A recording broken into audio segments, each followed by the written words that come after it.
Okay, we are actually working. This is actually working. I can't Sorry. believe it. Oh my God. What a nightmare. Welcome to Deprogrammed on Unsafe Space, everyone. I am sorry that we are basically over a half an hour late to our live stream. We had so many problems with Google Hangouts that we switched to Zoom, and we actually pay for Zoom.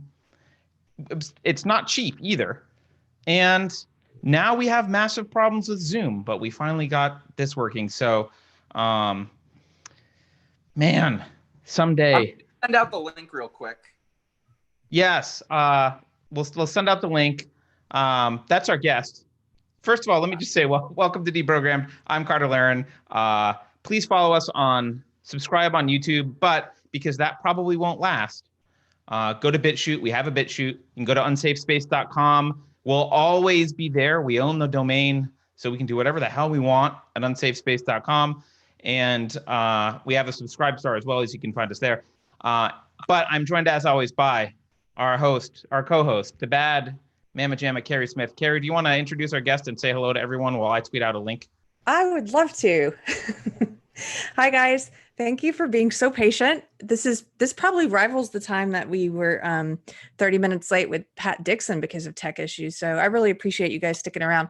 So this guest that we have today makes me so happy and so excited to talk to him. We've had him before on the show. You guys might remember my friend Mike Harlow, who is a brilliant, hilarious writer. He's one of the funniest writers that I've read.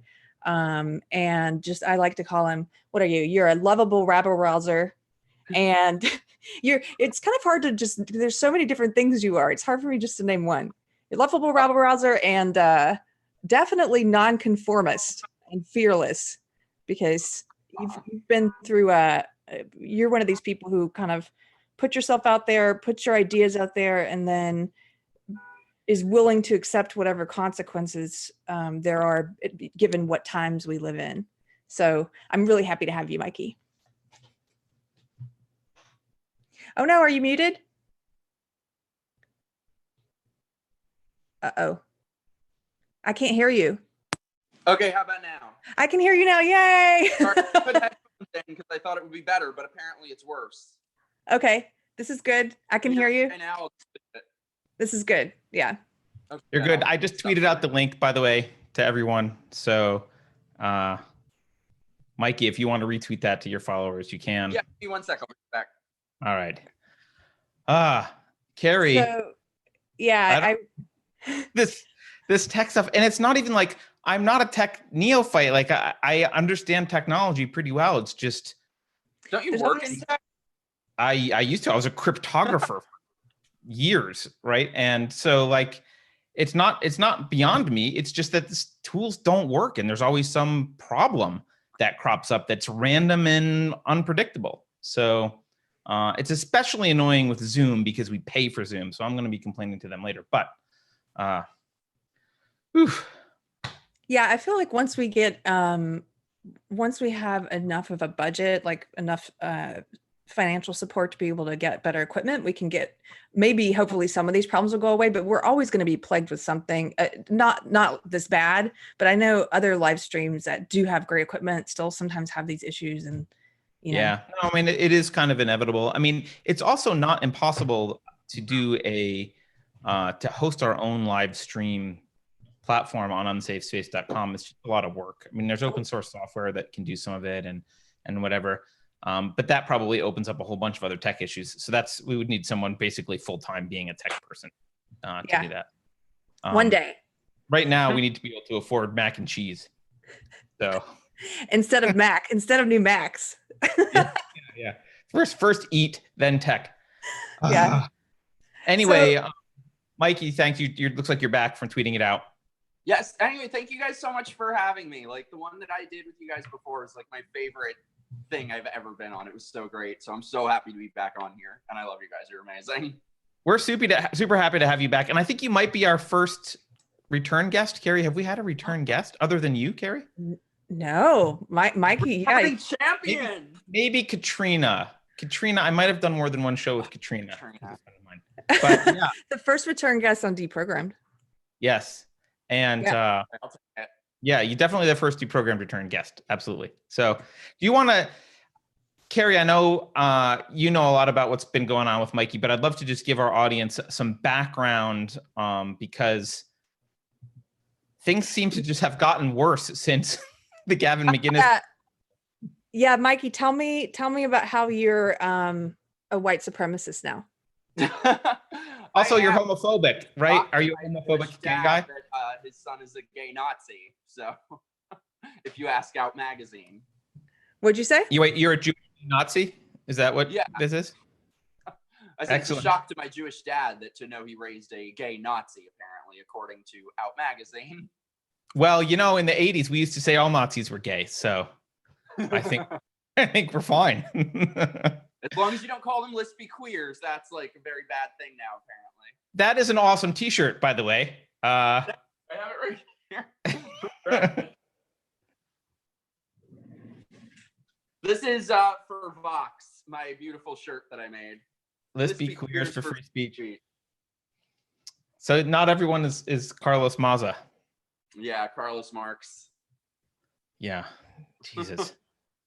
So tell us a little bit, I guess, just to get people caught up, can you maybe just quickly walk through your backstory with Walk Away and then more recently with the LGBTQ panel debacle and some of the stuff that's been going on with you? And then we can get into, I know you're really passionate about a lot of the trans stuff happening and everything else. So we can get into all that, but let's just get people who don't know you caught up on who you are.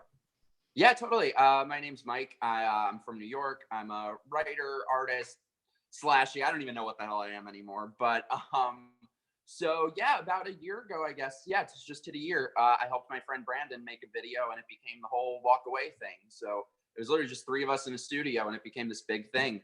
So anyway, I have a YouTube channel, and then in March of this past year, we decided that we were going to have an LGBT town hall event with Walk Away with me, Brandon, Rob Smith, and the queen goddess Blair White.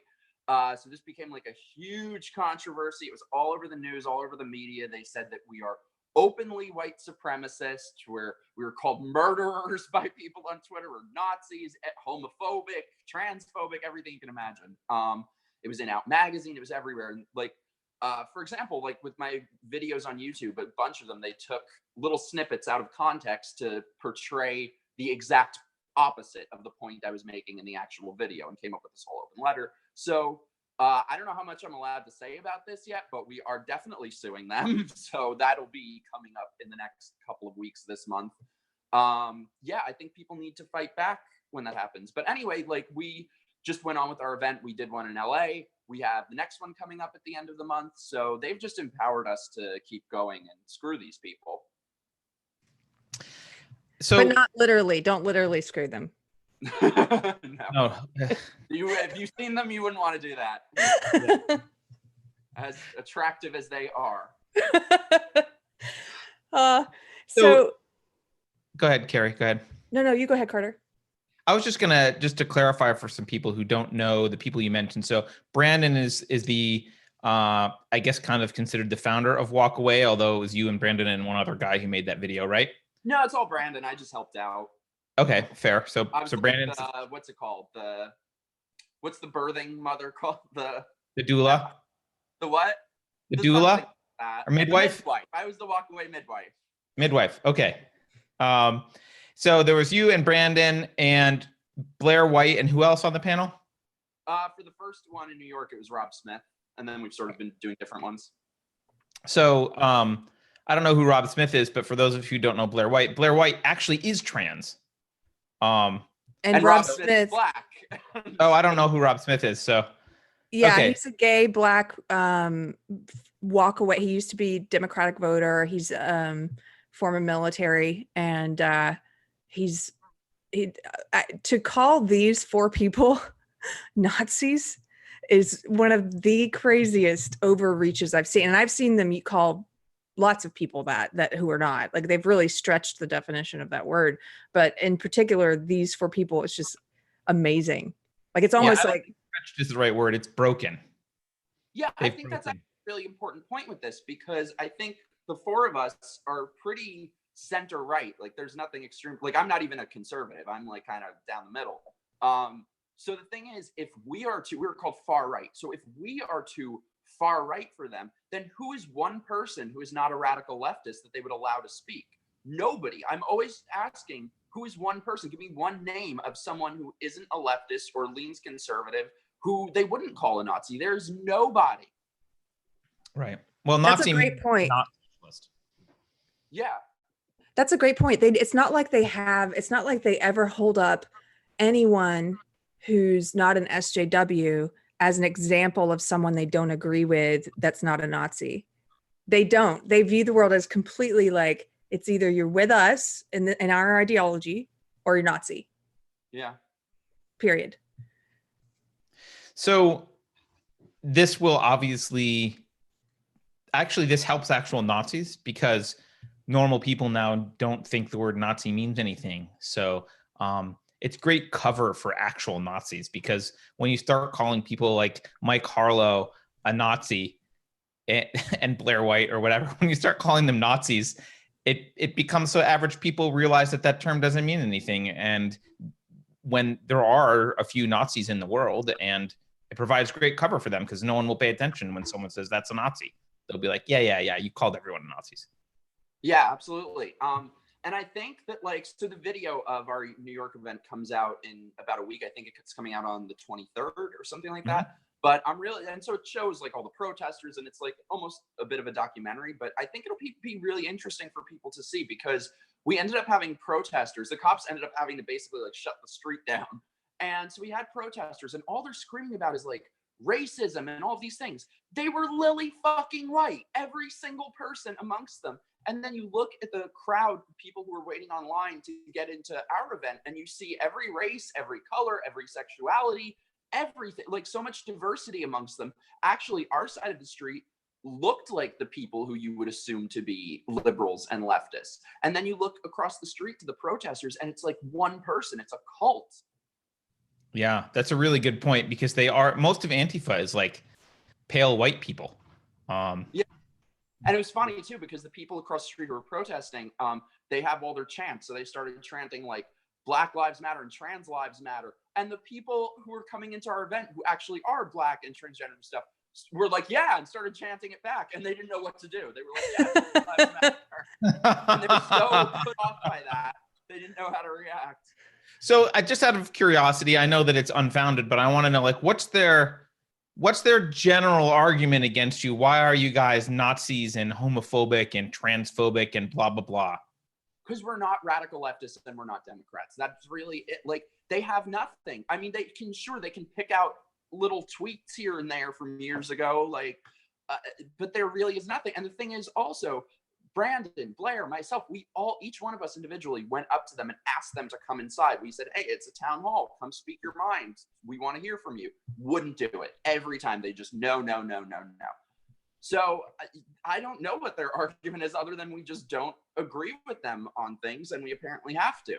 But they don't have any sort of, like, they started screaming about that we're putting children in cages. It's like, I don't even think we talked about immigration. Like, or they were screaming, what was it? No borders, no nations, no deportations. I'm like, who the fuck are we deporting? Yeah, what protests are you at? They were screaming for no borders, no nations? Yup. I can get behind that. Like, do you mean dismantle the government? Absolutely. Is that the argument? Carter's an anarchist.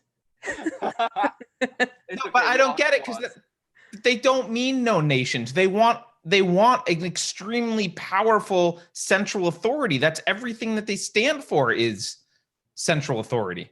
Oh, do they mean just one nation on Earth when they're all like, you know? I mean, I think you're putting more thought into their worldview than they have.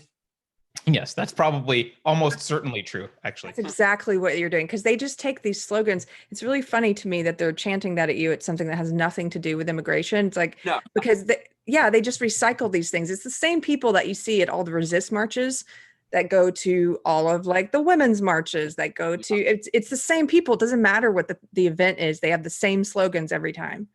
No hate, no Trump, no KKK, no fascist USA. They do that one all the time. Yeah, because it rhymes. I think something that's interesting, though, which is really scary when you think about it, is I feel like over the past couple of years, I've really seen time and time again how the media has so much power over people's minds and what they think. Like, for example, my own parents went to a Passover Seder maybe like a month after our event. And this was like my dad's brother and all their like stuck up people. And they didn't even know that I was involved in it, but they start talking about Walkaway because they'd heard of it, and start saying how it's a Nazi group and they're neo-Nazis and it's led by a Nazi and all these things. So my dad spoke up. He was like, wait, I was there. And my parents were like Democrats and shit. So my dad was like, wait, I was there. Where are the Nazis? Why is it a Nazi? Why is it a Nazi group? Oh, I don't know. Well, what about Ben? So he's like, well, what about Ben Shapiro? Is he a Nazi? Yes, he is. Well, what did they say? That's Nazi-ish? I don't know.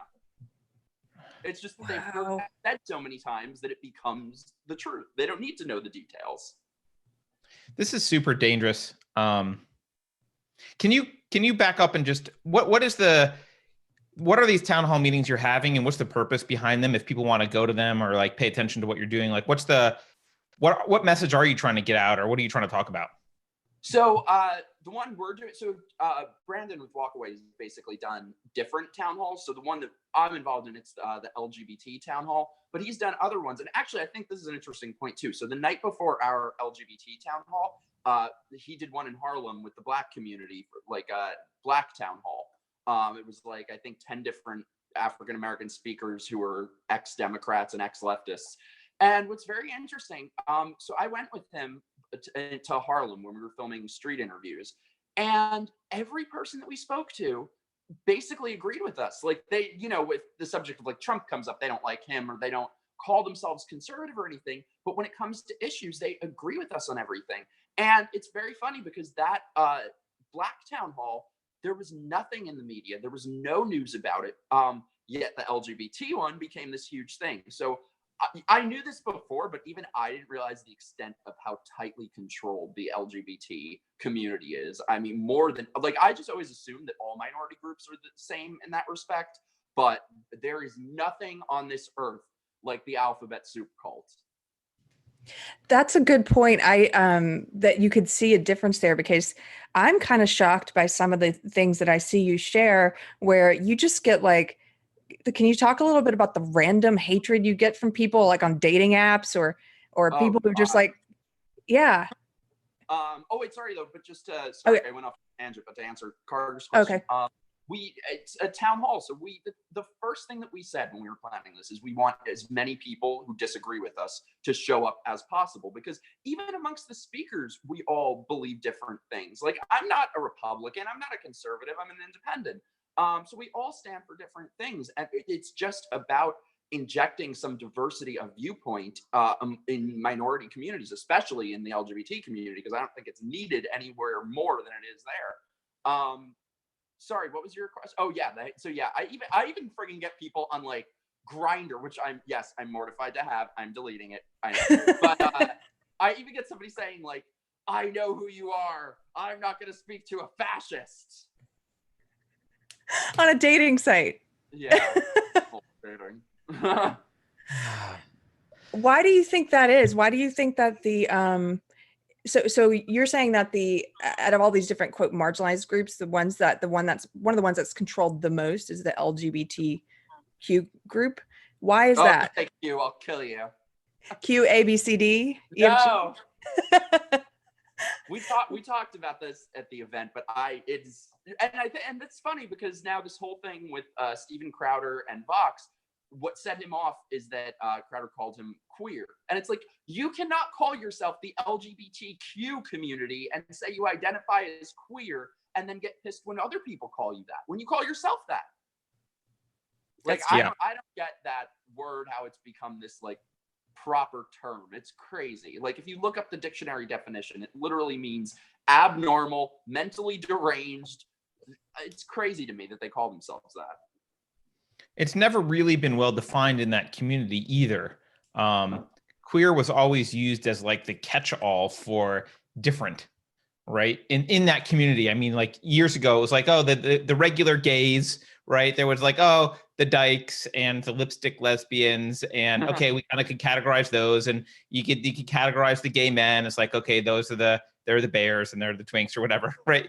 And then there was like uncategorizable people, and they're like Q, they're queer. Like I don't know. I didn't even know that. I just thought it was always a slur that straight people use.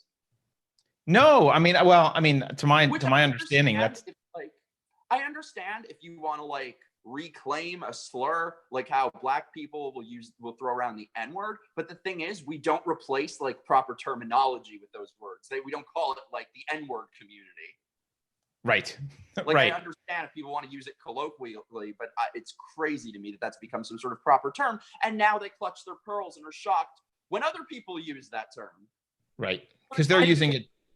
And it's become academic. I mean, there's like queer studies. Oh, yeah, it's ridiculous. Yeah, lots of fun people really studied queer studies. Bunch of fucking riots over there. The thing laughs. I've got a question for you, and this is something that I mean, maybe you don't, just because you're gay doesn't mean you're an expert on the community. So I'm not trying to put you on the spot here, but there's something I don't understand. As I've been more of a libertarian, laissez-faire kind of person for quite a while. And so I always thought it was strange to give a shit about who people had sex with. I'm like, unless you're propositioning me, what do you care? Who I sleep with. But I get that there was reason to kind of set a community apart because there was marginalization. But what I don't understand is how gender got lumped into this, because the gender stuff is relatively new, and like there's one of the acronyms for LGBTQ is like T is trans, right? And there's a 2 at sometimes they put 2 for like two-spirit. Oh, please. Anything after T is bullshit. So why does T belong in there, or Q? Why isn't it just LGB? Yeah. To me, anything after T does not exist. So Q, it's the literal dictionary definition of queer is mentally deranged. So I think that's what they are. But with T, yeah, I have sort of mixed feelings on this, because you're right, it shouldn't be. If you try to act like sexuality and gender have something in common, they'll get offended by that, and rightly so, because they don't. Like, a transgender person could be gay or straight. It isn't always the same. But I feel like them lumping these things together sort of makes it more confusing for the average person. And I think this sort of speaks to the radicalism of especially the transgender community, or at least the people who speak for them. But my mixed feelings sort of are that, I mean, what more do I know about being transgender as a gay person than you would as a straight person? They really have nothing in common. Right. But I think in terms of like, I really think the LGBT community in general, but especially the trans stuff, it's making everyone hate us. It's making everyone hate transgender people. And I'll be honest, this isn't going to sound good, but like maybe 6 months ago or so, even I was feeling very put off to transgender people. I'm like, I'm so sick of hearing it every day. They're like a minuscule percentage of the population. I'm sick of all the ridiculousness, and it's just not proportional, the time that we spend talking about it versus how many people are actually transgender. And I really think that everything coming out of it, everything people are seeing about trans people, it's just putting everyone off to trans people. And what sort of changed my mind and made me realize that I was wrong in feeling that way is at our event, there were so many transgender people there who were like saying, thank you for, like, I don't agree with all this. I hate all this shit. They don't speak for me. And so I feel like trans people have really been shit on by the radical left because they're just being made to look like fools to everyone. So I think similarly to how gay people are sort of getting pushed out of the alphabet soup cult, I think rational trans people are next on their way out. They're going to say, oh, you're privileged because you look like a cisgender person, or you're privileged because you're not a black disabled gender fluid two-spirit. So I think that rolled right off your tongue there. That was a good one.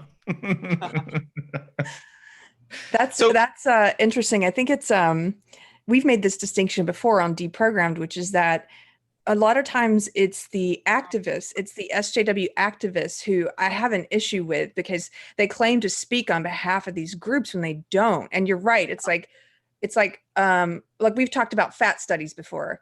It's like I don't have an issue with like fat studies, fat activists, fat SJW activists. They don't speak for fat people. I have no problem. I have no beef with fat people. I have a beef with fat activists.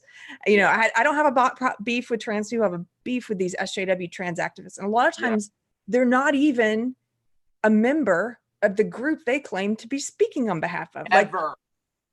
Yeah. Ever. It's so fucking infuriating. Oh, what I was gonna say though is going back to what we were saying before is when I was sort of helping Brandon out with street interviews and stuff with the Harlem Town Hall, I feel like I sort of realized, I think, because there is a lot of control of how people think in different minority groups, but I think it's sort of different. Whereas in the Black community, I think it's sort of coming from outside, or it's sort of bottom up, in that I feel like it's other people, usually white liberals, who are telling them this is what you need to think.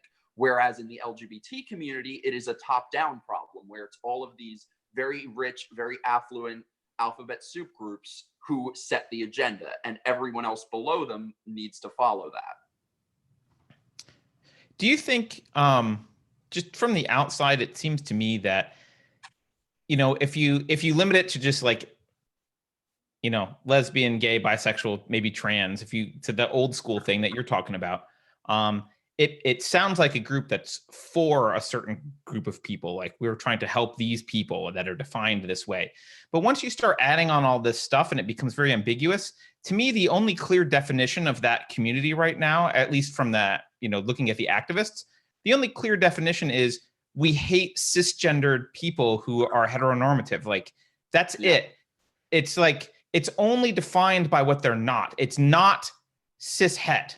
That's it. Not even in some cases though, because then they add, I think there's ally in there now, and there's oh god, the other day I got yelled at on Twitter because I said something that's apparently very offensive to the asexuals. So now I need to worry about being offensive to the goddamn asexuals. now I have to be grouped in with the goddamn asexuals. It's crazy. By the way, one of our commenters, Michael Joseph, he pointed out that they have A for ally now, which is like, he's like, so I guess straight people are now part of the community. Why don't that dress you're wearing is offensive to the asexuals?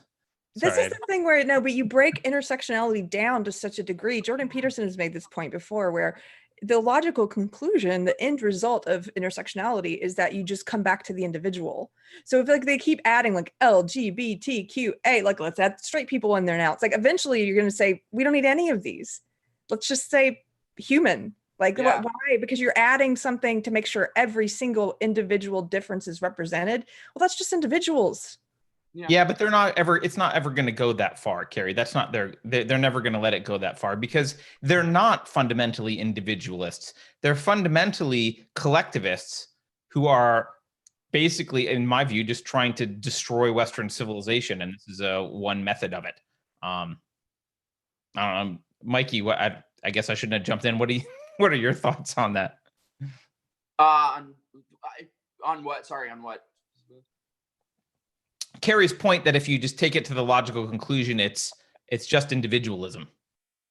Yeah, I mean, I suppose I see the need for it years ago when, you know, even a decade ago, maybe, when people really hated gay people and trans people. But I feel like these activists, they don't want to acknowledge that the world has changed. And it has. Even, you know, when I came out, which was certainly easier then than it was in the 80s or something. But even when I came out, it was a totally different world than it is now. Because back then, really, there wasn't a day that would go by where being gay wouldn't be an issue with something.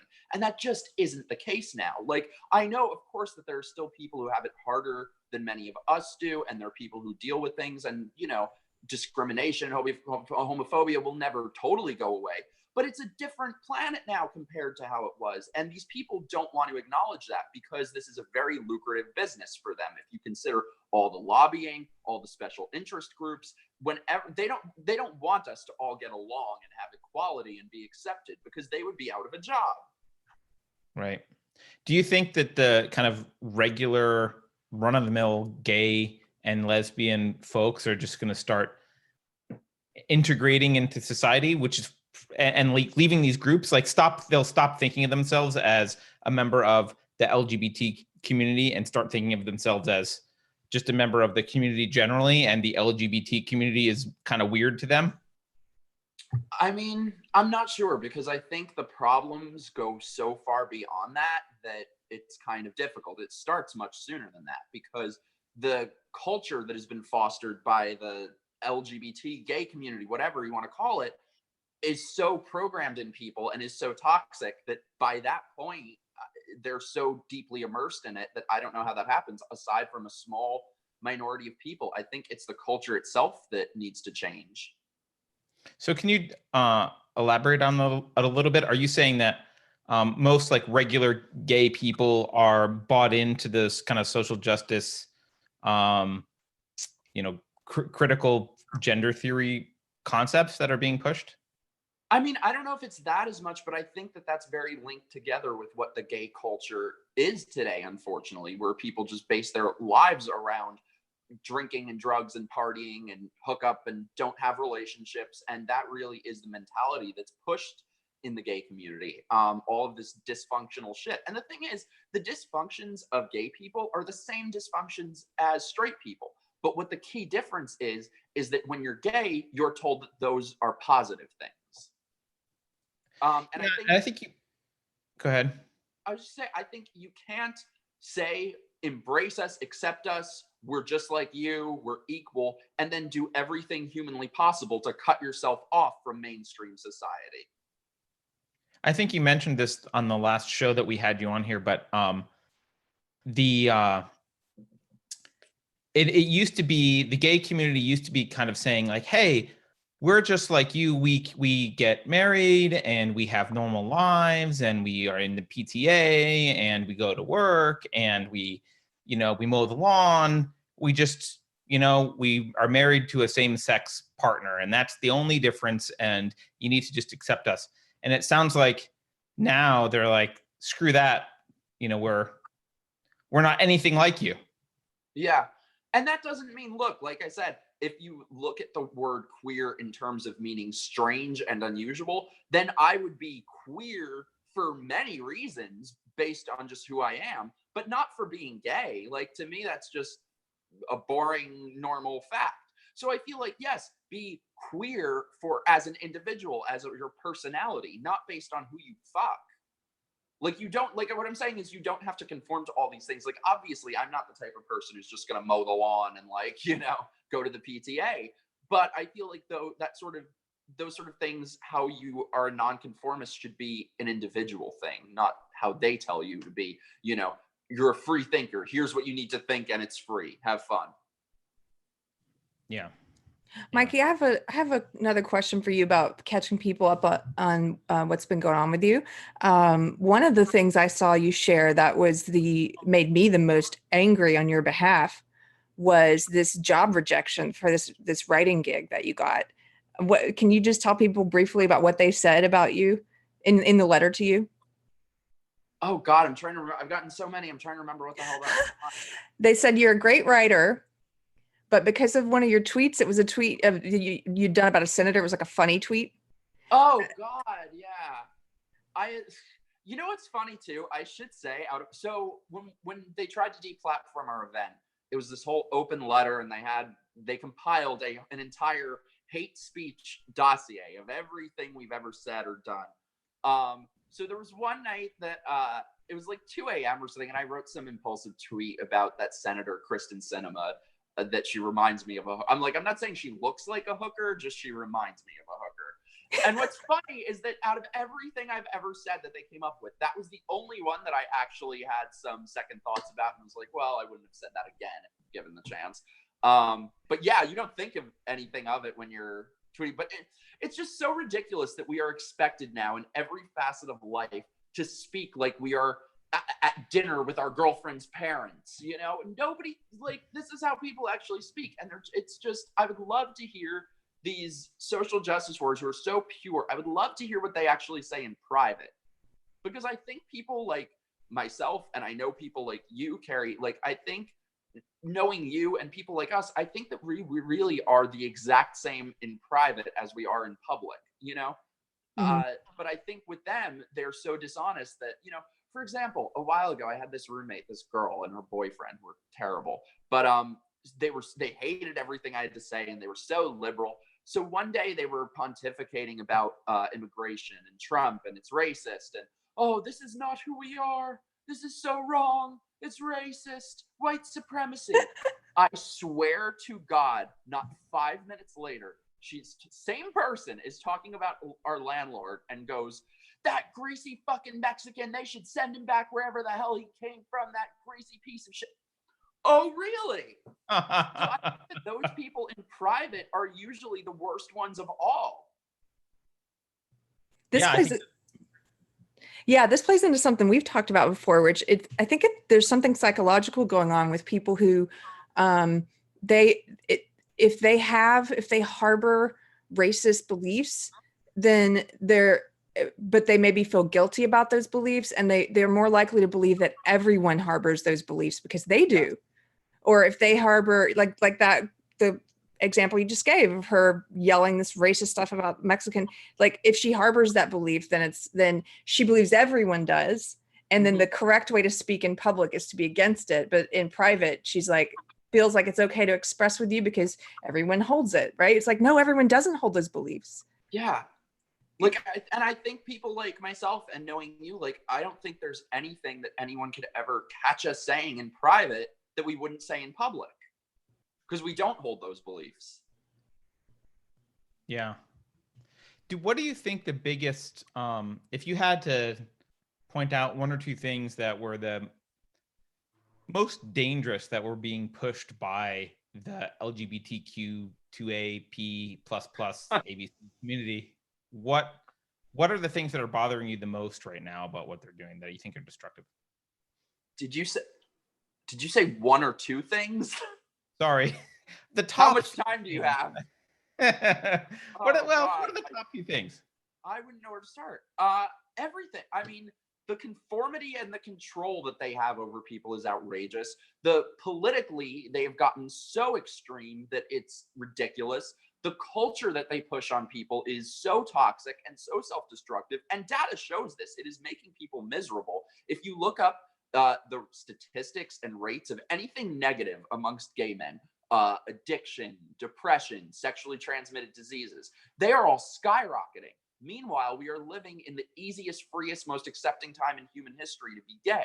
And they claim that every ill in life is because of homophobia. So if homophobia were the cause, those numbers would be going down. They are not. And politically, the things that they're pushing, first of all, I don't know if this is just me, but do you guys feel like Pride Month is on steroids this year? I think it's been getting like more and more on steroids every year. I can't take it.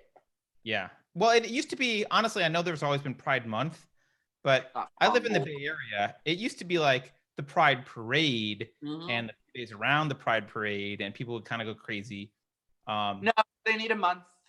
Yeah, now they need a month. It's like those people who say my birthday week. It's like, no. Yeah, yes. It's those people. It's my birthday week. Hey, this is my birthday year. So cake. Yeah.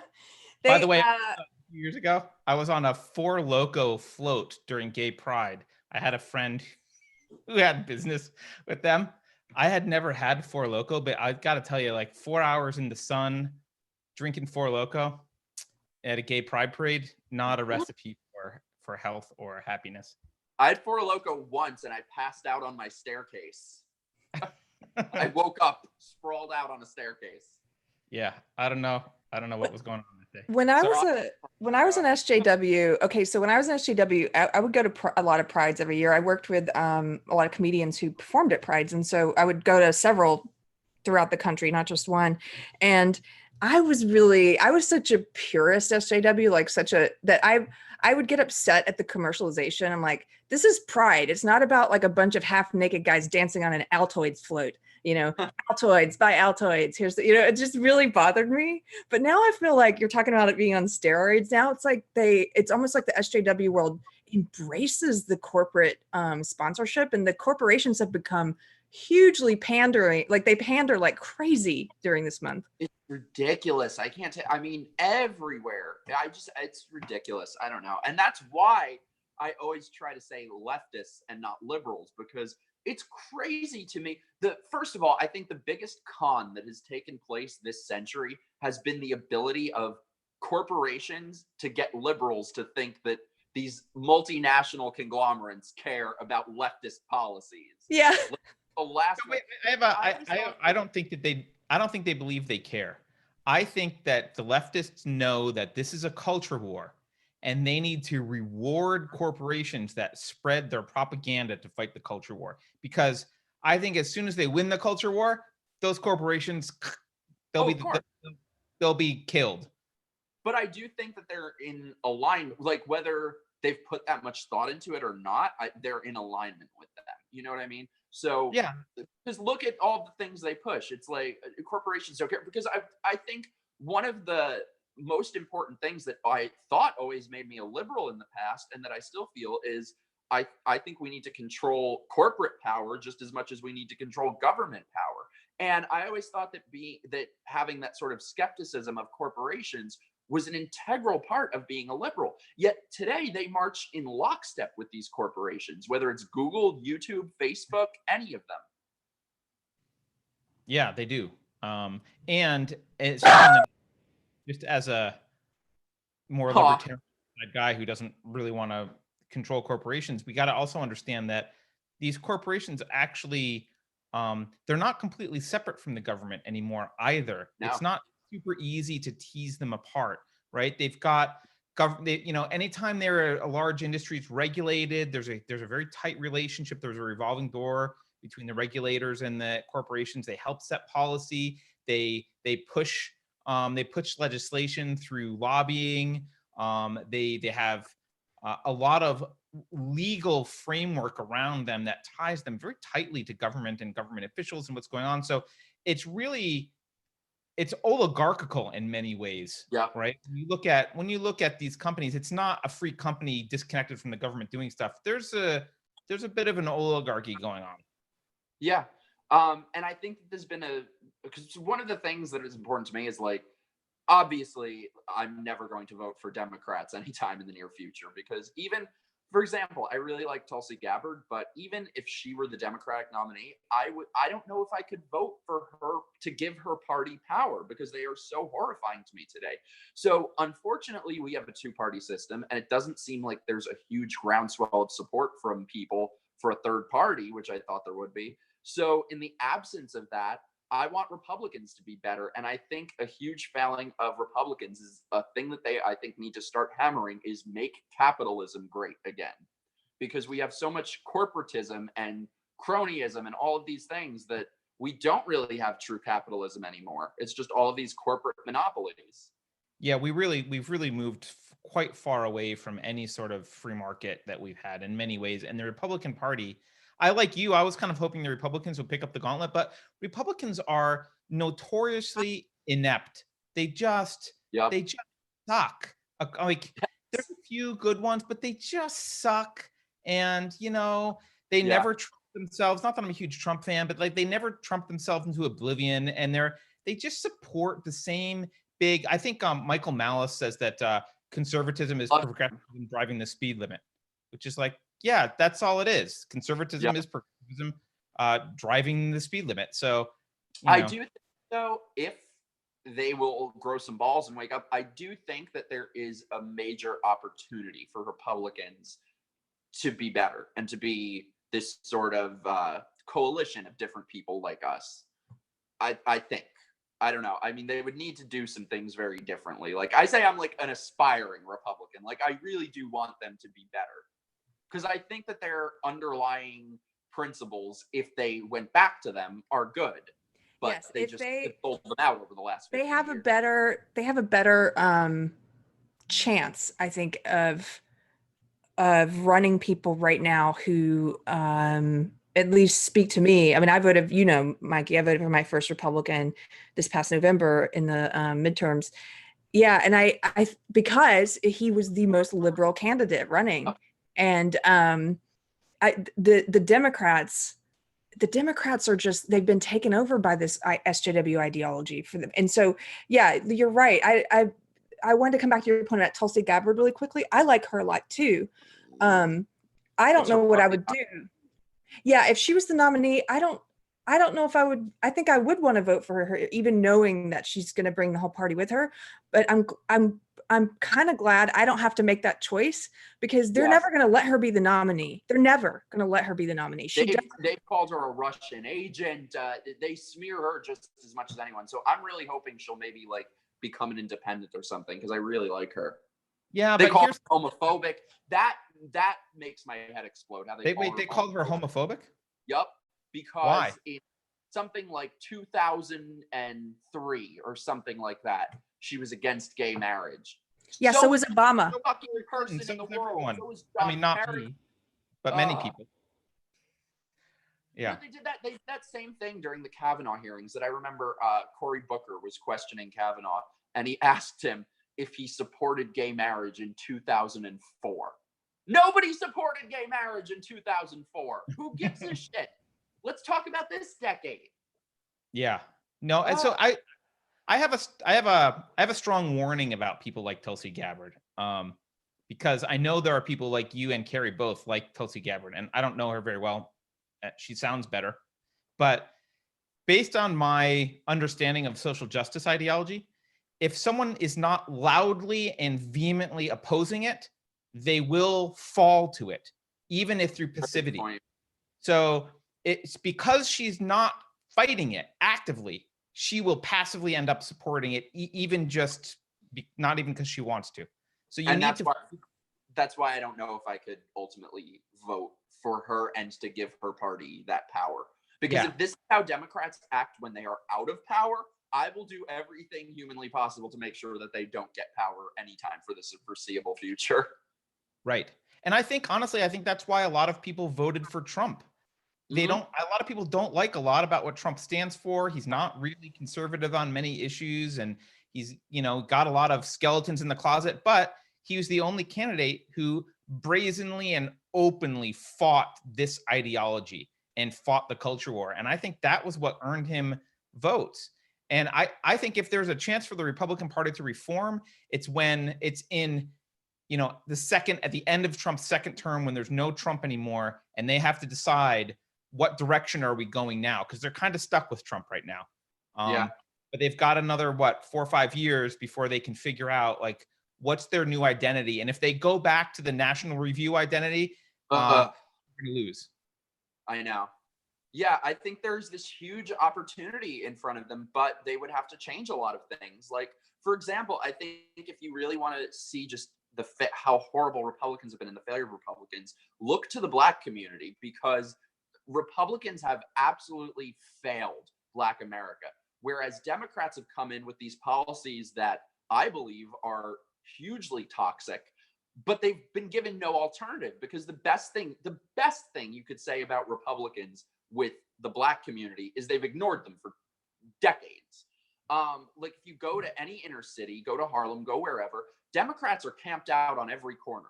Republicans don't show up. They don't talk to people. They don't offer any sort of alternative to any of these policies. So you can't expect people to vote for you when you don't even speak to them. And if they would just do things like that. Because the thing is, I think a very important statistic that people overlook is that 40%, almost half, 40% of African Americans in this country identify as conservative, yet over 90% vote Democrat.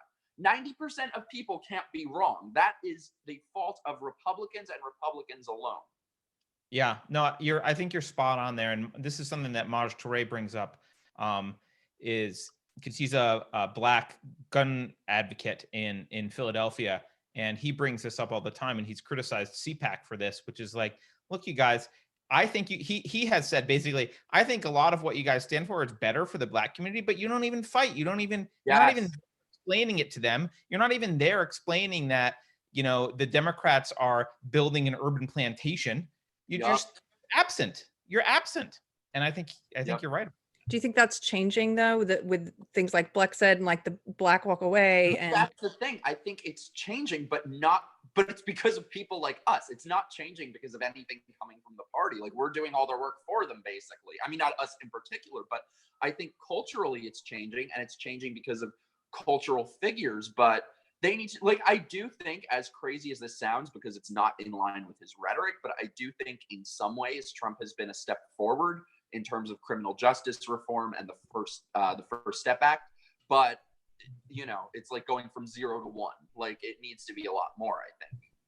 Yeah, and the Republican establishment is they're just asleep at the wheel. So if you know, they need to get kicked out of the car if the car is going to turn around and go somewhere good. And maybe you're right, maybe one of these people, these younger activists or people who are actually changing the culture, will end up taking over. I don't understand. I mean, the message that I would say is like, there are billionaire and multimillionaire Republican donors out there donating to this machine, which is a useless weight on society. It's a piece of shit. Like, donate to the newer people who are could actually build a Republican Party that could be something that anyone would want to vote for. Because right now, no one actually wants to vote for Republicans. No, I think, I don't know. My best theory as to why this has been the case with them is, I think, in order to do, like, I really think if Republicans go to Black churches, go to Detroit, go to Baltimore, go to Harlem, if they would do these things, it would reshape the entire electorate. I think especially minorities are really craving an alternative. The thing is, with Republicans, to do that, they would have to say goodbye to this very small handful of like 90-year-old racists. And I don't think they have the balls to do that. Yeah, maybe you're not. I think you want to get that's the thing. People say Republicans are racist. I don't think that's the case. I think they're cowards. They don't want to lose one vote. So they don't want to upset Republicans are pussies. Yeah. Exactly. Yeah. I really don't think that whatever that small group of 90-year-old racists, I really don't think that group is very large. I think it's more that they've bought into the idea that they have nothing to offer these different marginalized communities, and so they don't even try. Like, they've bought the same narrative that the Democrats have been selling to marginalized groups. Yeah, Keri, I think you're bringing up a point that Mike, you actually alluded to this, and I think when you said like I think you said something about make capitalism great again, right? The big difference that I've seen, I mean, I've paid attention to politics for decades, back since Reagan, and look, the Democratic Party has at least stood for something. I've disagreed with it, but to a large extent, they've stood for something. And now, actually, they do stand for something even more than they have in the past. And it's a very clear something. It's a horrible something. It's Marxism and authoritarianism, but it's something. And Republicans just don't stand for anything. They're kind of like, vote for us. We might lower some taxes and go slower. But they're not getting out there and saying what you're saying, Mikey, which is like, hey, they had an opportunity, for example, to do this in the 2008, right? They could have said, hey, you know what? This crash was bullshit. This wasn't capitalism. This was cronyism. We need to return America back to capitalism and back to free markets, because this is killing people. And we got to get rid of this cartel of banks and how tied they are with the government. And we have to stop, just giving them money because they screw up. And, we have to get back to the free markets that made this country great. They need to stand for something. I would prefer it be that, but they need to stand for some kind of clear vision, because the Republicans just don't lay out a vision at all. And all Trump had to do was say, make America great. He didn't even have to define it. And at least people were like, well, at least that's a vision of something, where it's like America is in it and great and make. Okay. I'll get behind that. But the Carter, look at the bailout. Who supported it? Both parties. Right. So that's where I say I do think, even though there are a lot of things about Trump that I don't condone, but I do think in some ways he has been a step forward. I think the best thing that he has done is he has made all of those neocons basically irrelevant. Like, they still do have power in elected office, but I feel like we're sort of moving away from the John McCain's, God rest his soul and all, but those types. I think he sort of moved them away from that, especially in terms of foreign policy, where just the fact alone that there have been no new wars so far with Trump, I think is very important, that he has gotten them away from being as much the party of war as they once were. Yeah. Actually, that's a beef I have against the Democrats, though, because Yeah. they, I was never a Republican, well, a long, long time ago, but not in recent history. I was not a Republican. And one of the things I liked about the left was at least I could count on them to oppose useless wars. At least I was like, all right, well, the Republicans, they're going to oppose some other stuff I don't like. That's good. But they're going to go fight wars. At least I got the left. The left is going to oppose those wars for me. And they're going to have protests and blah, blah, blah. No. And they're going to stand up for free speech. No, not anymore. Yeah, the left doesn't free speech. Nothing. That's the thing, is there were, I guess, 4 things that I always considered to be integral to me being a liberal. Anti-war, free speech, standing up to corporations, and individuals being judged for the content of their character. Yes. And all of those things, the left today stands for the exact opposite of it. So these things, those things are still huge to me. Those are the values that I would give my life for. And they are totally absent from the left. Not only that they're absent from the left, but the left actively opposes these things. So there's no way that I can call myself one of them anymore. I think I have a prediction. I think the left will start saying that the word liberal is code for Nazi. That's going to happen in the next couple of years. Oh, you know why they're going to say that? Oh, that's brilliant.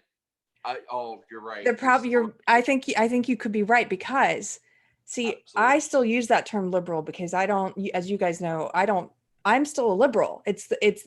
My beliefs have changed only in that I've started to be able to discern the difference between my former SJW ideology and liberalism, but I'm still a liberal and I'm still going to use that word because I'm not giving that word to them.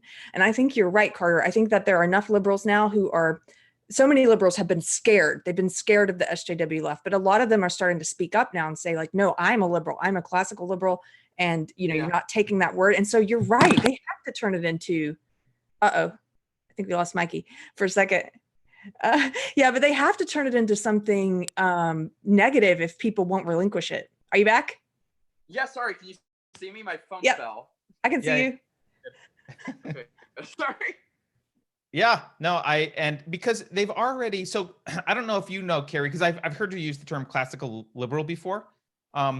Classical liberal is libertarian. That's what that is, right? So libertarians, when I first became a libertarian, like maybe 25 years ago, which makes me sound super old. When I first became a libertarian, I would say, especially when I moved to San Francisco, because everyone was liberal, I would just say like, I'm a classical liberal. And they were like, and it was a good transition because I used the word liberal. So they would be like, that doesn't sound so bad. What does the word classical mean? And then I would just kind of explain a little bit and be like, okay, that's fine. Because it wasn't, the evangelical left running San Francisco back then. But yeah, so they've already, but now if you say classical liberal, they already know that means you're bad. So I think, you're going to be a Nazi soon. Yeah, no, I totally agree that they're going to say when they use terms like leftist or social justice warrior or liberal, that's dog whistling, that they're not, they're white supremacists who are dog whistling. Yeah. Jesus Christ, sorry. So there you are. You're back. My laptop is on life support, so I'm using my phone and I have like books propping it up. So tell us how much you enjoy. I just want to switch the subject, Keri, unless you have anything else you want to mention. But tell us how much you enjoy 10-year-old children dressing in drag and taking dollar bills for payment at strip shows. Go. Fuck! We lost him. Did we lose him? Not just that, all of the creepy shit that they're doing with children. There's no subject that makes me more angry than this. It is psychotic. Because how many decades did it take for people to undo the stigma and the stereotype that gay men are pedophiles? The gay agenda wants to recruit children. It took decades to undo that. And now that we've finally gotten to the place where people understand that, they're going to do all this creepy shit with children. It's psychotic. 3-year-olds being transgender. They literally had a thing. They've had multiple stories in the media of openly gay 3-year-old. I didn't know what gay was when I was 3. Like, what could happen? And here's the thing that I find really upsetting is if these people are arguing that a 3-year-old can have a sexual orientation, why can't they be having sex? That'll be next. Mark my words, the day is coming. And They're already. Yes. There was actually just a story recently last week where I forget what this person's title was. I think it was in Canada. I'm a little fuzzy on the details, but some like official person from some agency said that there is no evidence that sex with children is harmful to them.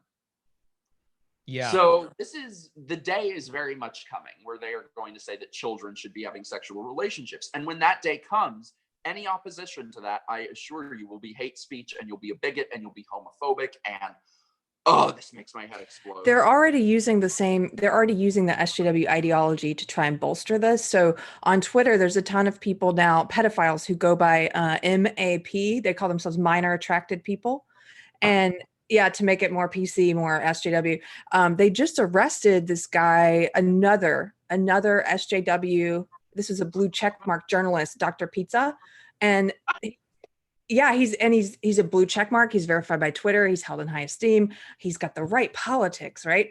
They went through his history and found that on these message boards, which have been public knowledge at his employer's message boards, that he had been arguing on behalf of what you just said, that like sex with children is not necessarily harmful to them, and his employer never did anything, and it didn't come out until recently. But he's using all the same arguments that SJWs use, and you're exactly right. If a 3-year-old child is old enough to consent to medical intervention to change their gender, okay, or to consent to say, yes, I'm old enough to decide that I'm gay, right? Like that, or straight, then how it's not that long until it's no, it is.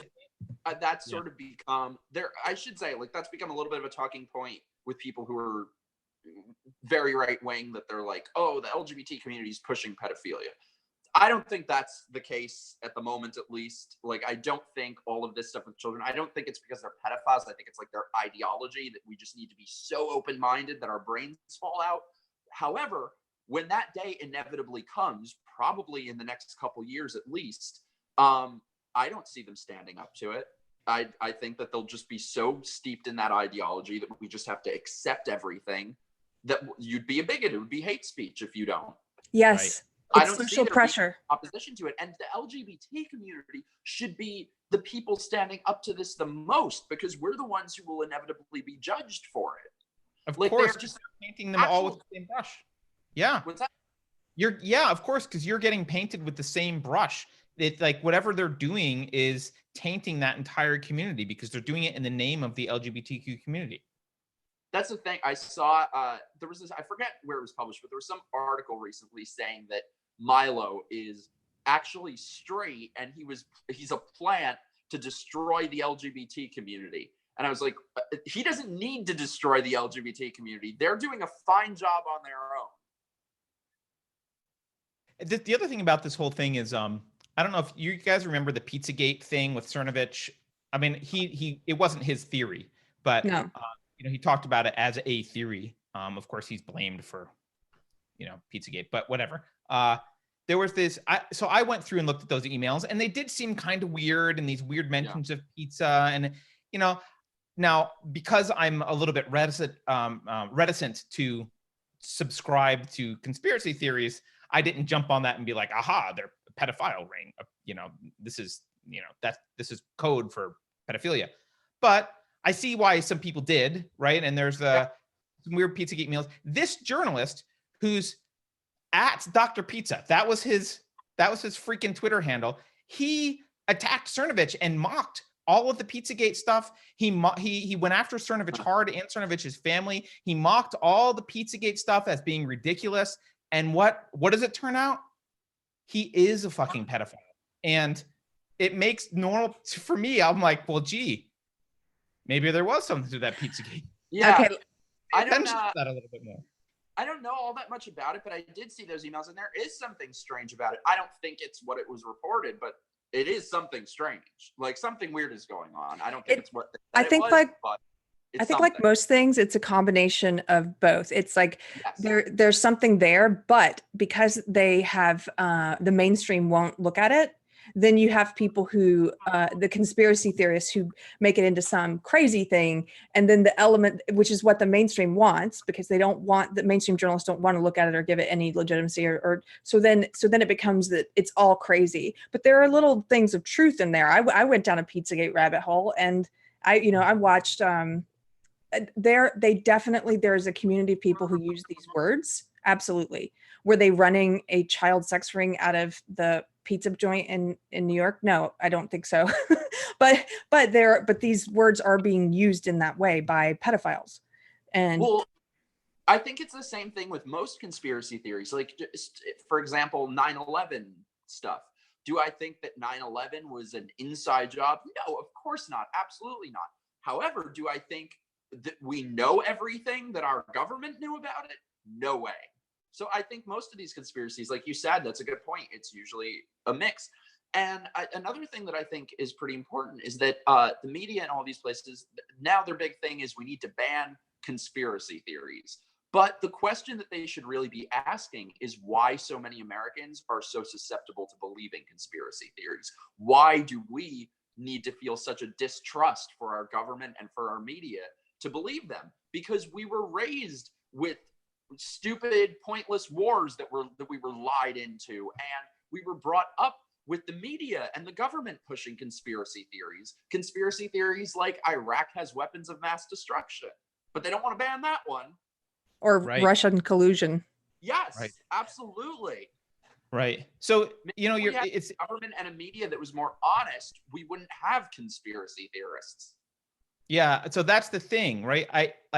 We used to be told, don't trust your government, which I agree. Don't trust your government. But then the media was like, well, you can trust us to be the watchdogs of the government. We'll make sure. So if WikiLeaks leaks some emails from DNC servers and there's some weird Pizzagate stuff, we'll investigate it. We'll figure out what it is and the extent of it relates to, and we'll be the ones to be vigilant for you. But I think what you're seeing now is like, no one trusts the media to do an ounce of their job at all. And so, yeah, so it's like, well, I guess I guess this random thing about Pizzagate, I guess I'll believe that because at least someone is doing some investigation. Yeah. So if it's the one guy doing some investigation and he concludes Pizzagate, well, that's the only narrative out there, because the media isn't even offering a counter narrative. They're just saying, don't look at the emails. Don't look at the emails. You've got Chris Cuomo on CNN saying, actually, it's illegal for you to illegal. But it's different for us because we're the media and we're going to possess them and not look at them. Okay. And this is what I mean when I say, saying trust the media, what you are saying is trust corporations. The media is run by 6 corporations. So I'm not going to trust Comcast. I'm not going to trust General Electric. I'm not going to trust ExxonMobil. And there's no difference between those two things. And I really feel like today, as Americans, or probably in other countries too, I feel like we live in fear of our media, and that should not be the case because they have such power over people's minds. They have such power to define who we are. Even private citizens, even children. Look at Covington, or look at all of those people that kid that CNN doxed, and they just did it again with something. I think it's crazy. Yeah. By the way, Mikey, apparently when your phone fell or whatever, last time you moved farther away from the mic. So if you want to get closer, sorry. Can you hear me? Yeah, people can hear you. They're just saying you're quiet in the chat. Gracie says hello. Gracie says headphones and see if this works. Okay. By the way, Tamara mentions that big tech is censoring real journalists like Project Veritas. Yeah, we talked about this on the Kofefi this morning, but just FYI for people not paying attention, YouTube actually removed, aside from everything else they've done. Can you guys hear me? Yep. Yeah, that's better. Okay. Yay, good. Aside from like removing Black Pigeon's account and other stuff that YouTube has done lately, they deleted the Project Veritas video that exposed what was going on at Pinterest. That's just deleting journalism. I honestly am really getting to a point in my life where I'm so exasperated that I don't know the words anymore for how grave the situation is becoming. This is the single biggest issue of our time. And I don't know what to say anymore. And the thing is, so many people, like I've seen this firsthand, unfortunately, the past couple months, is like some of these well-known free speech people trying to get them off their ass to do something. It's like, do you remember that cartoon Droopy Dog? Oh, they're going to censor all of us. It's like they talk, but they don't do. They don't get off their ass. And the thing is, we shouldn't be mocking the left. We need to learn from the left, because whenever these things happen, they are mobilized, they are angry, they take to the streets, they get people fired from their jobs. And what do? Like, yeah, we try to do as much as we can, but it's not about us individuals. I really think that we need to start becoming, all of us need to start becoming more about action and finding out how to put our words into action. Because whenever there's any sort of deplatforming or censorship, whether it's a platform or a company or venue owners, they only ever hear from the social justice censorship side. I think when these things happen, they need to hear from 10 times as many of us they need to see that there are at least just as many people who support free speech. And the thing is, there's going to be nobody left soon, because it was very easy for them to start with Alex Jones and with Milo because they're obnoxious, right. But that line is quickly moving to the center. Then it's Paul Joseph Watson. Then it's Sargon of Akkad. Then it's Steven Crowder. And then it's me and Blair and Brandon. So, and mark my words, the next people, once they make their way through conservatives and independents, the very next people who to be censored will be the few remaining anti-establishment liberals, somebody like Jimmy Dore, or now they're starting with Philip DeFranco even, who's the most milquetoast, moderate, boring person in the world. So I really think we just need to start being more about action. It's getting so much worse. Did you see Milo's? Glad you brought that up. Sorry, Keri, go ahead. Oh yeah, did you see Milo? Milo's on Telegram now. I know a lot of people who've been unpersoned on social media are now on Telegram. Did you see he was sort of saying something similar about when someone on the left, when a leftist is involved in a scandal, like Linda Sarsour, for example, instead of backing away from her, they get her on panels and stuff immediately. They put her on shows, they get her booked to kind of just put the controversy in the back, to not acknowledge it, right? And he's like, whereas on the right, when you have anyone and they defend her. Yeah, they defend her. Instead, on the right, you see people move away from people like Milo and Alex Jones and not defend them. Even Steven Crowder. Even Crowder. And it helps them push the line. And they keep moving the line because people are afraid to defend like people they don't agree with on everything. Like, who cares? Yeah. It's sort of like when you and I went on the Gavin McInnes show. I was just going to say that. Yeah. I mean, you can speak to that a little bit about why we ultimately decided to go, even though we'd both heard, oh, he's a white supremacist, and so, which I looked up into, and I don't think he is. But knowing that people would forever use that against us, we still went on. That's what I mean when I say I think the American people live in fear of our media, because their favorite thing to do is guilt by association. If you even so much as defend someone or speak to somebody, just have a conversation with them, they will use their name as part of your name. And it will forever be Keri Smith, who has been on the Gavin McInnes show, who has once said this. So nobody wants to defend these people. And I think, I've said over and over again, I'm gay, I'm half Jewish. I will 100% defend the free speech of homophobes, of neo-Nazis, of anti-Semites, of the Westboro Baptist Church, of whoever. And I will use my free speech to expose them as fools. But I think everyone is just so afraid. Everyone is so afraid to have any little thing used against them or to speak up for people. And honestly, there's going to be nobody left soon. This is really just a systemic effort to remove any non-Democrat voice from the dialogue before 2020. Yeah, no, I agree. And they are ramping it up before 2020. Yeah, I think one of the reasons I'm glad you brought this up, because this is something I've been thinking about mostly a lot more since yesterday, when there was obviously this whole Pinterest thing. I'm kind of tired of bitching about it. I know I want to bitch about it. It needs to be bitched about. So it's good to let people know, but we need to do more. There needs to be more than just bitching about it. And I don't know what the answer is. I mean, you can build alternate tech, but my suspicion is that things like YouTube are actually money sinks. So you need, Google's probably losing money on YouTube. I'm not sure, but they're probably No, they are. On YouTube. And so you need basically money bags, sugar daddy who's going to fund something like that. You can try and find out more profitable alternatives. I would say for the average person who's not going to go start a company, because that's a ridiculous thing to ask most people to do. I get that. Some of us will start companies, and that's fine.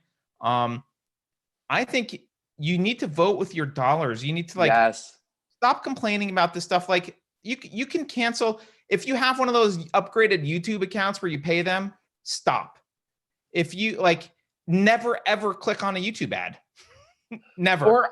Or even less than, I think there are even smaller things we could do. Like leftists will take to the streets. They will mobilize. They would, I don't know if I should say this, but for example, I was thinking, why don't we have a free speech rally in front of the Vox offices in New York? And I reached out to some well-known free speech people, and there's just no, how nice.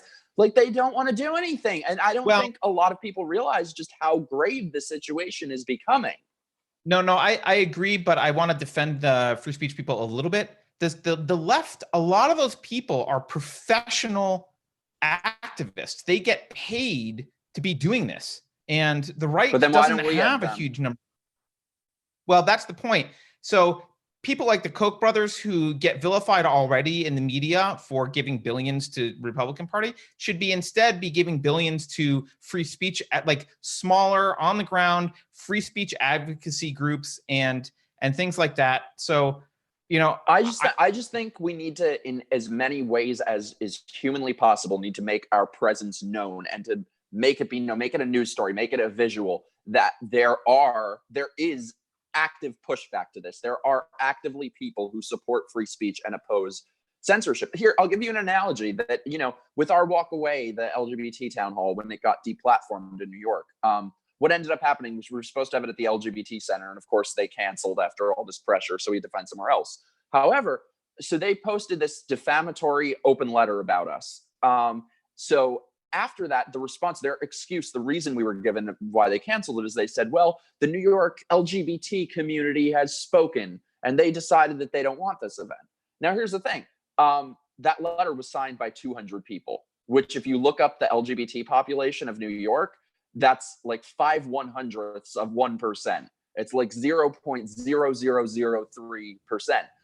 What would have happened if just 1% of LGBT people in New York support free speech and would make their voices known? Right. No. So I think similarly, if just 1% of this country is willing to mobilize and step up and make their presence known for supporting free speech, I think it could at least have an impact. Yeah, no, absolutely. I think because everyone, the average person thinks that there's only one side to this, and it's about harassment and hate speech and all of these things that they tie to it. And I think the average person doesn't know how much, the average person who isn't on YouTube and isn't exposed to all these things might not know that there is such an active pushback to it. They're only seeing one side of it. Right. And advertisers need to know. So this is the other thing I was thinking, yes, if you're a regular person, I do think you should not be paying any of these companies and not be clicking on YouTube ads. And you should be spending, if you've got a small disposable income where you buy Netflix or whatever it is, or you upgrade your YouTube account or whatever, instead support some of these independent people. Go to Subscribestar, go to, I wouldn't go to Patreon anymore, but go to these channels, right? And support them directly. And vote with your dollars. The other thing I would say, though, I've been thinking about this, and I think Crowder actually mentioned this, although maybe he didn't. Maybe it's just me fabricating this. I think a free speech-based MCN, a multi-channel network that's free speech-based, where we get advertisers and we say, look, we're going to prop you up in the front of the public as being advocates for free speech, and this MCN is going to span anyone who's been censored or pushed away off of these other platforms, And I mean, maybe you can kind of start getting something like that going, but advertisers need to know, because advertisers, I think there are the woke companies that are doing this because they have an agenda, but the average company is, when they pull sponsorship or when they react to this kind of stuff, they're doing it because they're afraid and they think that that's what the mainstream is. And so they don't want to go against the mainstream and lose business. So we need to help them. And we need to say, like, look, you're not going to lose business. In fact, we're going to support you. And people who don't sign this thing or join this MCN, or people who, companies who don't do this, we're not going to go. And we need to give people alternatives. We need to be clear. What are all the alternatives to Gillette? Gillette's owned by Procter & Gamble. What are all the alternatives to Procter & Gamble? And like, how do you vote with your dollars, and how do you show companies that this is something that we care about, and we're not going to, just because your ad appears before someone on YouTube that we disagree with, that's not a reason to not buy your products. We respect you for supporting free speech, even if you don't agree with it. And I think there need to be companies who are really like keep it, or you know what I mean, like an organization at least on the free speech side, who's keeping score and keeping track of this, because I really do think that there are more of us than there are of them. The social justice wars and the media and these people pushing for censorship, it is such a loud and powerful minority. So I think we need to keep score and show, oh, look, there are 10 times as many people who oppose this, and be able to have data and facts and statistics to show these companies. It's almost like in education, there's a group called FIRE. I think it's like the Foundation for Individual Rights in Education, but they keep track, they keep score, they give colleges a rating based on if they support the concepts of free expression or not. And so it would I don't know of any organization that tracks that with corporations or with advertisers. We should start one. Be interesting. Yeah, it really would be good for people to be able to see who are the companies that are bending to this and pushing this agenda, and who are the companies who are willing to say, you know what, I don't like anything Mike Harlow has to say, and I support his right to say it, and that's okay. Yes. Yeah. Right.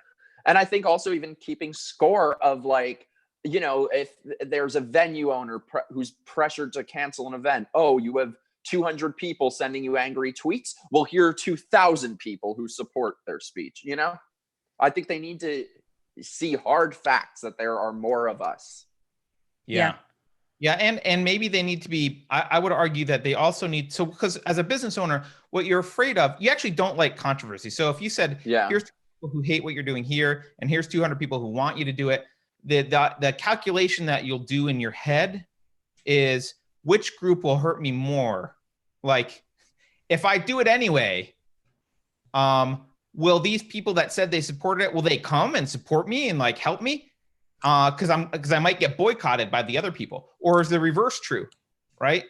You need to figure out, you need to actually support them, and not just say like, yes, we're on your side. Because if you're not as activist minded as those 200 people that signed that petition, maybe there are 2,000 people that support you, but if you do it, those 2,000 people aren't going to give you more business. They're not going to really help you. It doesn't matter. But those 200, they're going to keep it up, and they're going to stop going, and they're going to keep bugging people. And so it's that kind of a thing. The other thing I think the left does is they set examples. So I think a lot of times we look at this and we say that we're just overwhelmed, that there's so much to do here. There's too much, right?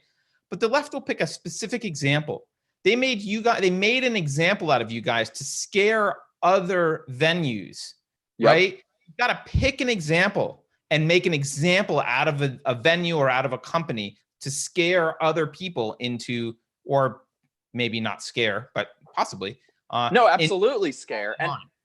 And scare other people from speaking out. Because, I know so many people who tell me in private, oh, I love what you have to say, but nobody can know that. Or when that whole controversy was happening, I literally had people that I've known for a decade who were messaging me, can you take down pictures of us together? I can't be seen with you. So it's all about social pressure to keep people in line. And they need to keep instilling that fear in people to just go along with the status quo. Yeah. And we need to build stronger. We need to build people. We need to build a future generation that's got a healthier constitution that can stand up to social pressure and be like, you know what? I don't care if you don't like the fact that I'm in a picture with Mike Harlow. He's my friend. Yeah. Right.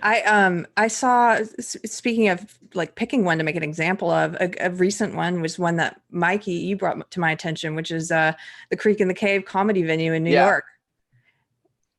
Yeah, they caved. They were going to have Legion of Skanks on, and Milo Yiannopoulos was the special guest for this particular show, and they'd been hosting Legion of Skanks for a while, and then a bunch of SJWs found out Milo was going to be there and protested, and the Creek in the Cave folded, and they posted, like a lot of these places do, this really convoluted and confused statement about how they fully support free speech and they would never ban a comedian from their venue, but they're going to ban Milo. And here's why. We support free speech and we don't ban people. Now we're going to explain why we're not supporting free speech and why we're banning someone. And what's funny too is these people, these whatever you want to call them, who like pressure them to cancel these events and stuff. It's not like there's never a reward in it for these people for giving them what they want. It's not like, oh, then they'll support you. They still hate you anyway. Right. Right. Like you don't get anything out of it. They'll just find something else to be pissed off, some new target of the week. Yeah. And I think they bring that Kardashian as a replacement, and like you do a lot of business or something, they just ignore you. That's it. Yeah. And I think that Milo is a good example of the control that the LGBT community has. Because look, we probably agree on. I think he's kind of an idiot. Like I used to like him, but you know, I wouldn't say I'm a fan. I think he's kind of a fool. However, there is such hysteria over him singularly that I don't see for anybody else.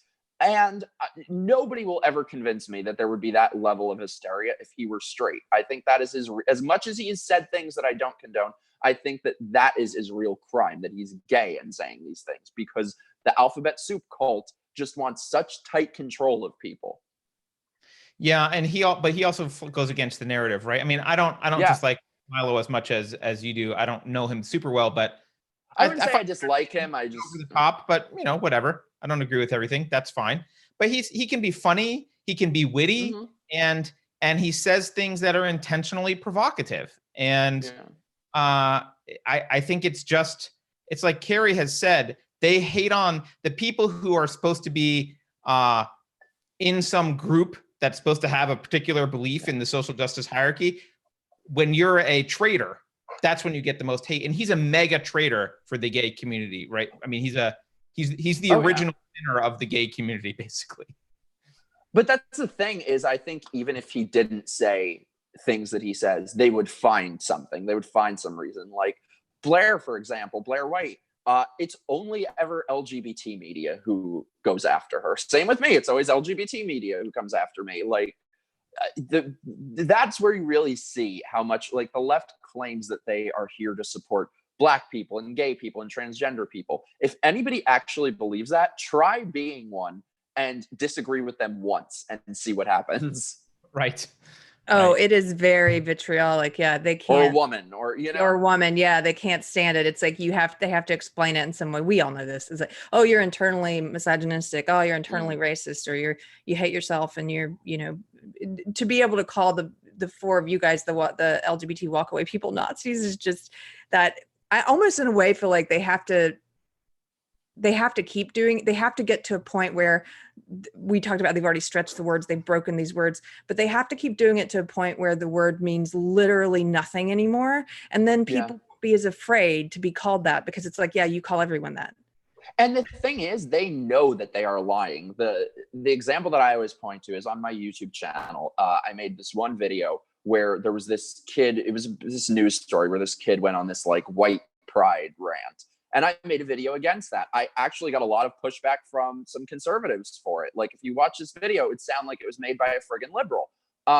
These people in the open letter of our hate speech dossier took little clips from that where I'm like quoting him to pass it off as if it's my words. So they saw the sentence before that and they saw the sentence after that. They know that they are lying.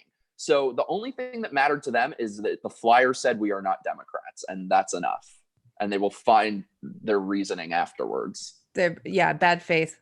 Hey, so I wanted to ask you, I don't know how much longer we have you, and we started late. So Carter and I talked about this yesterday or the day before on Daily Covfefe, but I know we've talked about trans kids and drag kids, but we haven't talked about what's in the news here in Texas, which is the drag queen story hours.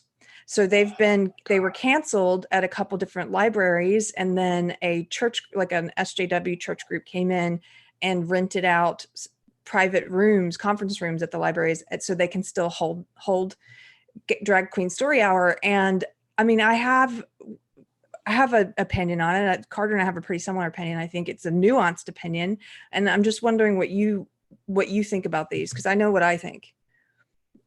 Mine is probably less nuanced. I think it's sick. It's insanity. Why do kids need to know about this? What, I mean, I feel like the most that kids need to know, if they ask what's gay or what's okay, some boys like boys, some girls like girls, some people are transgender. That's totally cool. And that is nothing that you need to worry about in the slightest until you are older. And first of all, these people say that there's nothing inherently sexual about drag. Cool. Then why don't we just install stripper poles into kindergarten classrooms? Because there's nothing inherently sexual about dancing on a pole. It's the same thing. Yet that is the connotation that it has. It's just so wrong. And also, if you look at these drag queen story hours, there have been multiple times over and over and over again now that these drag queens are getting arrested for some sort of pedophilia, sex with minors. And again, I don't think that's anything because LGBTs, they're pedophiles, nothing like that. But it's their ideology. It's because they're so open-minded that they can't do a background check on their drag queen. That would be a microaggression. So I'm supposed to trust that. So if these people cannot be trusted to do a simple fucking background check on somebody who's going to be working with children, I should trust them to inject kids with hormones and to get that right. Yeah. We have a pretty similar opinion then, though, because I the thing is, there is nothing wrong with, in my opinion, there's nothing wrong with drag. We all have drag friends. It's like the issue is that, as Carter stated to me, and it's that they operate from a position that kids need this. Kids need to be read to by drag queens, that it's a need. And something you just said about strippers made me laugh, because we've been coming up with alternative, like taking any random minority group and saying, what if the joke I was doing was like, we need borderline personality disorder story hour where you're people with borderline. But you just said strippers. I mean, that's another great one. It's like, why not have sex worker story hour? Sex workers are people too. Kids need to learn to love and respect them. Yeah, well, the thing is, I think it's very similar, because it's like, there isn't inherently anything sexual about dancing on a pole, but there is. They just play dumb with these things. And there's nothing inherently sexual about drag. Yeah, but there is. Well, so that's the thing. So I had a visceral negative reaction to this drag queen story hour, but I tried to be introspective about, like, okay, do I have just some weird bias? Like, is it legitimate to have a negative reaction? And because I've had a couple drag queen friends who I won't name because it'll ruin their entire lives. But the thing with being a drag queen is a joke, and it's a sexual joke. That's what it is. A drag queen is a sexual joke, right? Typically, they're gay. Ones I knew were gay men. They're gay men. They have an alter ego. They changed, they use the different name for their alter ego. They dress up to the nines like they're I don't know, flamingo dancer or whatever it is that they're dressing up like, right? They dress up to the hilt, very glamorous, ostentatious, over the top. They change their personality to their alter ego. And the whole thing is meant to be a joke on sexuality. That's the whole point of being a drag queen. And I thought about it and I was like, well, if a drag, because I have a daughter, she's too old to have someone come read to her, but whatever. If my drag queen friend happened to be in his alter ego, so it would be a her that night, whatever, going out partying, and for some reason they stopped by the house and wanted to read a story, I would be fine with that. I'd be like, sure, here's this person, them, look, they're dressed up, they're going by this name. It's kind of like a costume. they're going to read to you in this, they're pretending to be this person, they're going to read to you a story. I don't think I would have a problem with that, because it's personal and it's just kind of, they would be already a natural part of the world that I was in. But there's something different about that and saying, no. We have to bus in a group of drag queens specifically for the purpose of reading to kids. That seems, because if a drag queen, if I had a drag queen I was friends with come in and happened to read to my child, I would already have had to have a conversation with my child about that they could understand about what a drag was and what it meant, and it would be at their level, and like it would be okay, and they would already be part of their lives. But to pull them in and be like, it's vital, kids. It's really important that you understand what it means to be a guy who dresses up like a woman and tries to look sexy. And the best way to understand that is to have them read Dr. Seuss to you from their alter ego. Like, what the hell? What's the mentality there? And like Keri said, there is no difference between that and having like, now this is what we call a hooker, children. Hookers. Like, it's very important that you accept hookers. Like, yeah, fine. You should. I'm a libertarian kind of guy. I accept hookers. That's fine. Why do they need to go into kindergartens to read to kids? Also, Carter, you watch the videos coming out of these drag queen story hours. It is literally kids in diapers. I just think, and here's the thing with all of these things, with these issues, they're in diapers? Yes, yup. It is literally toddlers. Watch any of the videos from any of these things. There is toddlers and kids in diapers. It's crazy. And I think all of these things, whether it's the drag queen story hour, whether it's openly gay at 3 years old, whether it's children having sex changes, maybe I'm wrong. I honestly believe that about 90% of the population has to agree with us. But I think everyone is so afraid to say that. Like, I don't think that we're in the minority opinion here. I think if there was a poll done and they asked, do you think 5-year-olds should have sex changes? I think the vast majority of people would say no. But that, as we said, that's what they're doing, that they are making the Overton window about this big where we're not allowed to have that opinion. It's hate speech. Like all of the things that in that open letter that I was told are hate speech, it's just the things I'm saying now, which I think most people agree with. But it's so sick. I can't. It makes me crazy. Yeah, and it does make me suspicious. I guess the other thing is when someone's like, we desperately need to have drag queens in to read to your child in diapers, it makes me suspicious that like, well, drag queens are inherently sexual. Why do you feel like it's really necessary to have a talk about sexuality? And like, you're introducing a subject that's not part of my child's world right now. To toddlers. Yeah. And I mean, aren't kids sexualized young enough as it is today with having phones and iPads and porn everywhere? Like, isn't that already happening enough? And another thing too, I forget offhand what it was, but you guys got to look up the books that they're reading at these storytime hours because they're psychotic. It's like there was one that was literally about polyamory. It was like JoJo has 10 dads or something like that. Like, so it's not just the drag queen story hour, it's that in addition to all of these very ideological books. There was one that was like A for activist and F for feminism, and it is an agenda. No matter what they say, we all know that it is. And we all know it's nuts. Like, people can pretend, oh yeah, stunning and brave, how wonderful. But it's fucking nuts. And everyone knows it's nuts. Yeah. It's clear. Yep. Yeah, it's an agenda. I saw them. So I saw an article about the one. Okay, so there's one happening right near me. Like I'm going to try and go to it actually just to see. There's one happening near me this Saturday, and it's the same thing. It's the library ended up canceling it because it's a public space, and there were complaints that you're using public funds for this, So then this SJW church group came in and rented out a private room in the library so they can hold it there. And I saw an interview with one of the guys who runs this church. And he was saying that this is about us coming together to say we love our kids. And I'm like, listen to that sentence. This is about us coming to say we love our kids. I don't think that's what this is about. I think this is about you using children to push an ideology forward, like to make a point. You're making an ideological point and you're using kids. And then I went further beyond the news article and I looked up, there's a protest group of like Catholic, a lot of Latino, Catholic, Christian parents who are going to be there, a small group to protest the Drag Queen Story Hour. And there's a counter protest planned by SJWs, which looks much bigger online. And guess what they're calling the concerned parents? Fascists. Fascists. They say the fascist protest starts at 1, so we need to get there at 12:30. Fascists, again, what are you basing that on? They're not fascists. They just disagree with you. They disagree with you and they want to express their opinion.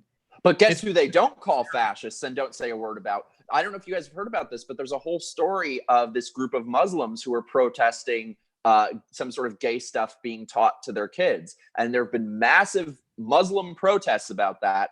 Ooh, we don't talk about that, though, because they are at the very, very top of the intersectional pyramid, the hierarchy. Yeah, that's happening in the UK a lot right now, right? There's a lot of, absolutely. We don't talk about that, though. That might break the SJW brain, though, because which is higher on the hierarchy? Is it Muslims or Muslim is higher. Oh, okay. Muslim is always higher. Okay. So now we know who will be, if Muslim is higher, now we know who our overlords will be when social justice warriors win. It will be Muslims. It'll be Islamic law. We have the that. The top three in their hierarchy, it is Muslim, transgender, illegal immigrant. Oh, okay. Those are the top 3 in that order. Maybe illegal immigrant before transgender, because if an illegal immigrant killed a transgender person, I don't think they would say anything about it. So I would say Muslim, illegal immigrant, transgender.